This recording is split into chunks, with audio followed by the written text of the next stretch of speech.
Vladimir Putin had not been honest and forthright in his talks with you. Just wondering if you could tell us a little bit more about your feelings about that, and also my mate Vladimir Rutte, just your thoughts on whether Ukraine should get tomahawks. Thank you. Well, I think that in terms of honesty, the only thing I can say is every time I speak with Vladimir, I have good conversations, and then they don't go anywhere. They just don't go anywhere. So in that sense, but now look, he's fighting a war. He's in a war. That's two very competent sides, and that's the way war is. You never know with war, but I would say that it's time to make a deal. A lot of people are dying. You know, they're not Americans, but they're people.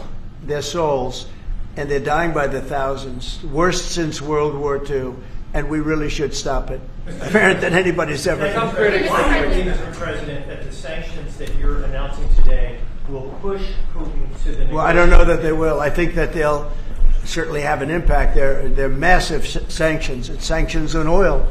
The two biggest oil companies, among the biggest in the world, but they're Russian. They do a lot of oil. And hopefully it'll push...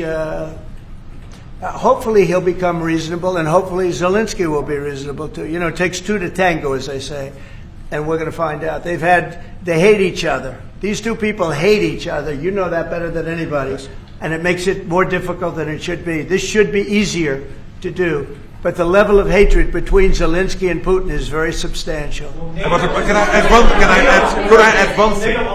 one thing? What the president is doing today with these sanctions is putting more pressure, of course, on both parties, in this case on Russia.